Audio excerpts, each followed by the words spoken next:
പുതിയ Devaswom board president Jayakumar വന്നാൽ ദേവസ്വം ബോർഡിൽ മാറ്റങ്ങൾ വരുമോ? ഒരു ജനകീയ മുഖമാണ്.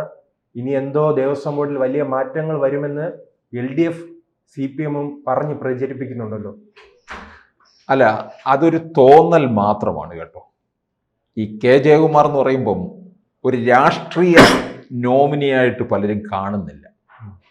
ഒരു ക്ലീൻ ഇമേജ്, നല്ല ഭക്തൻ, മൂകാംബിക ഭക്തൻ, ഗുരുവായൂർ ഭക്തൻ, ശബരിമല ഭക്തൻ, പിന്നെ കേരളത്തിലെ ഈ ഔദ്യോഗിക തലത്തിൽ ഇരിക്കാവുന്ന ഇടങ്ങളിലെല്ലാം ഇരുന്നു.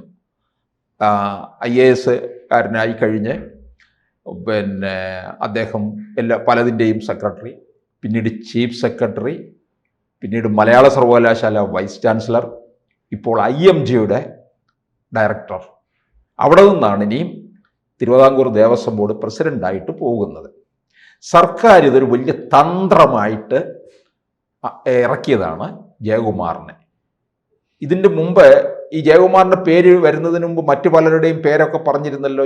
സമ്പത്ത് MP-യുടെ പേര് വരെ പറഞ്ഞിരുന്നു. ശരിയായിരിക്കുമെന്ന് പലരും പാർട്ടി നിയമനങ്ങൾ പാർട്ടി നിയമനമായിട്ട്. പക്ഷെ പ്രശാന്തിനെ മാറ്റിയിട്ട് സമ്പത്തിനെ അവിടെ കൊണ്ടുവരുമ്പോൾ ആൾക്കാരിൽ ഒരു വിശ്വാസ്യത ഉണ്ടാകത്തില്ല. ഇപ്പോഴാ ഇവിടെ ജയകുമാറിൻ്റെ കാര്യത്തിൽ BJP പോലും സ്വാഗതം ചെയ്തിരിക്കുന്നു. കുമ്മനം രാജശേഖരനും സ്വാഗതം ചെയ്തിരിക്കുകയാണ് ജയകുമാറിനെ പോലുള്ള ഒരു മുഖം വന്നതിൽ.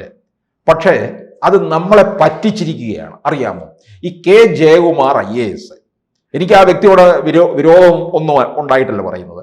2012 സർവീസിൽ നിന്നിറങ്ങിയ ആളാണ്. 2012 വർഷം 13 കഴിഞ്ഞു.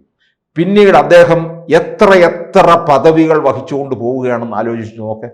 പ്രായം എത്രയായി? 60ാമത്തെ വയസ്സിലാണല്ലോ ഇവരെല്ലാം സിവിൽ സർവീസുകാരെ വിരമിക്കുന്നത്. അപ്പോൾ ഏതാണ്ടൊരു 73 വയസ്സ് പിന്നിട്ടിരിക്കുകയാണ്. ദേവസ്വം ബോർഡ് പ്രസിഡന്റിൻ്റെ കാലാവധി 2 വർഷം. ഇവർ വിചാരിച്ചു കഴിഞ്ഞാൽ നീട്ടിക്കൊടുക്കാം. മുമ്പ് ദേവസ്വം ബോർഡ് പ്രസിഡന്റിൻ്റെ കാലാവധി 3 വർഷമായിരുന്നു. പ്രയാർ ഇരിക്കുന്ന ആ സമയത്താണ് വെട്ടിച്ചുരുക്കിയത്. കാരണം പ്രയാറും പിണറായിയും തമ്മിൽ ഒരു ചെറിയ ഒരസൽ നടന്നു. അപ്പോൾ എന്ത് ചെയ്തു? 2016 പണി കൊടുത്തു, കാലാവധി വെട്ടിച്ചുരുക്കി. എന്നിട്ടാണ് പത്മകുമാർ വരുന്നത്. പത്മകുമാറൊക്കെ തനി പാർട്ടിക്കാരൻ തന്നെയല്ലേ. പക്ഷേ ജയകുമാർ എന്ന് ചോദിക്കുമ്പോൾ അപ്പോൾ അദ്ദേഹത്തിനും പാർട്ടിയില്ലെന്ന് ചോദിക്കാം. ഏത് സർക്കാർ? കേരളം കാത്തിരിക്കുന്നത് ഈ ദേവസ്വം ബോർഡ് മന്ത്രി തൊഴുമോ എന്നാണ്. അതെ, കമ്മ്യൂണിസ്റ്റുകാരനായ നിയമനം ഉണ്ടാകുമ്പോൾ തൊഴാറില്ലല്ലോ. അതെ. പിന്നെ ഏത് മന്ത്രിസഭ വന്നാലും ഉണ്ടല്ലോ, ജയകുമാർ അവരോടൊപ്പം തന്നെ ഉണ്ടാകും. ഏതെങ്കിലും സ്ഥാനമാനങ്ങളിൽ ഉണ്ടാകും. ഈ IMG ഡയറക്ടർ എന്ന് പറയുന്നത് 2012 ഇദ്ദേഹം റിട്ടയർ ചെയ്തു. അത് കഴിഞ്ഞ ഉടനെ ആ സമയത്ത് ഉമ്മൻചാണ്ടി സർക്കാരാണ്. മലയാള സർവകലാശാല തിരൂരിൽ വരുന്നു. അതിൻ്റെ ആദ്യ വൈസ് ചാൻസലറാണ്.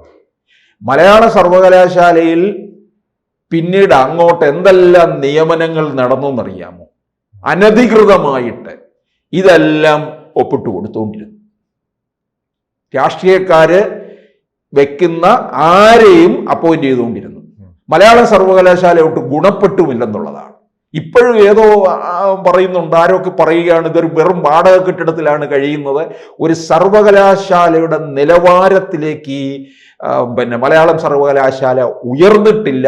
വെറും ഒരു തട്ടിക്കൂട്ടായിട്ട് ഇങ്ങനെ ഇരിക്കുകയാണ്. അവിടെയാണ് ഒരു ലോങ് പീരീഡ് ജയകുമാറിനെ പോലുള്ള ഗാനരചയിതാവ്, വലിയ ചലച്ചിത്ര പ്രതിഭയായിരുന്ന കൃഷ്ണനാരുടെ മകൻ കൂടിയാണ് ജയകുമാർ.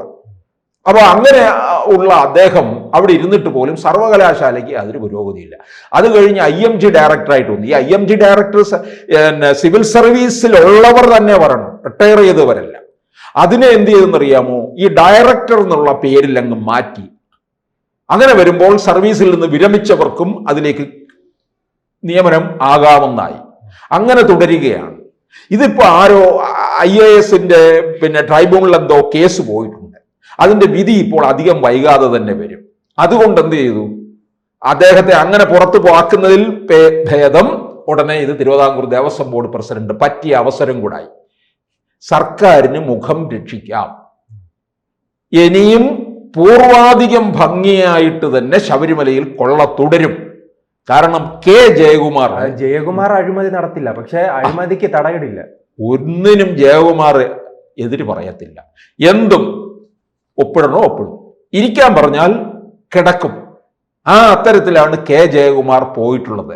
അതുകൊണ്ടാണ് അദ്ദേഹം ഈ 73-ാമത്തെ വയസ്സിലും ഓരോരോ സ്ഥാനമാനങ്ങളിൽ ഇരിക്കുന്നത്. എത്രയോ IAS സർവീസിൽ നിന്ന് ഇറങ്ങിയിട്ടും പ്രഗത്ഭരായിട്ടുള്ളവര് അവർ സ്വസ്ഥമായിട്ടിരിക്കുന്നു. ഇപ്പൊ മെട്രോയുടെ MD ആരാണ്? ലോക്നാഥ് ബെഹ്റ, പിണറായിയുടെ അടുത്ത ആളല്ലേ. കെ അബ്രഹാം, നമ്മുടെ ജി സുധാകരൻ പറഞ്ഞതുപോലെ ലക്ഷങ്ങൾ ശമ്പളം വാങ്ങിച്ച് ഇതെല്ലാം കൂടെ ഇവരെന്തോ പുഴുകി തിന്നുന്നോ എന്ന് നമുക്ക് ചോദിക്കേണ്ടി വരും. അങ്ങനെ അതുപോലെ ഇരിക്കുന്നവരാണ് ഇവരെല്ലാം തന്നെ. ഇനിയിപ്പോൾ സംഭവിക്കുന്നത് നോക്കേ, ശബരിമലയിൽ വലിയ തീവട്ടിക്കൊള്ളം നടന്നിട്ടുണ്ടെന്നുള്ളത് ഏവർക്കും അറിയാവുന്ന കാര്യമാണ്. പാർട്ടിക്ക് ഈ 2 തെരഞ്ഞെടുപ്പ് ഇങ്ങോട്ട് വന്നു നിൽക്കുമ്പോൾ ഇത് പ്രതിപക്ഷം വലിയ ആയുധമാക്കും എന്നറിയാം. അപ്പോൾ അതിനി മറയ്ക്കണം. കെ ജയകുമാറിനെ പോലെ നല്ല ഒന്നാന്തര ഒരു പ്രതിഭാശാലി, നല്ല ഒരു ഭക്തന് ബോർഡ് പ്രസിഡന്റാക്കി വെച്ച് കഴിഞ്ഞു. ഇനി അവിടെ ഒന്നുമില്ല, എല്ലാം ക്ലീനായിട്ട് പോകും. കഴിഞ്ഞതൊക്കെ കഴിഞ്ഞു എന്നുള്ള രീതിയിൽ. പക്ഷെ ഇനിയായിരിക്കും ഇതിനേക്കാളും മുമ്പ് നടന്നതിനേക്കാളും വലിയ കൊള്ള നടക്കാൻ പോകുന്നത്. കാരണം കെ ജയകുമാർ ഒന്നും കണ്ടിട്ടില്ല, കേട്ടിട്ടില്ല, ഇങ്ങനെ തന്നെ പോകും. അതുകൊണ്ടാണ് അദ്ദേഹത്തിന് പിന്നെയും സർവീസിൽ നിന്ന് വിരമിച്ചിട്ടും 13 കൊല്ലമായിട്ടും ഇപ്പോഴും തുടരാൻ കഴിയുന്നത്. ഇതുകൊണ്ടാണ് ഇദ്ദേഹം മുമ്പൊരിക്കലേ ഒരു സ്വകാര്യ ഇടത്ത് പറഞ്ഞത് ഞാൻ കേട്ടിട്ടുണ്ട്. ഒരു സർക്കാരിനോടും കൊമ്പ് കോർക്കാൻ പോയിട്ട് കാര്യമില്ല. IAS-കാരായാലും IPS-കാരായാലും ആരോടും കൊമ്പ് കോർക്കാൻ പോയിട്ട് കാര്യമില്ല. ആരും വിജയിച്ചിട്ടുള്ള ചരിത്രവും ഇല്ല.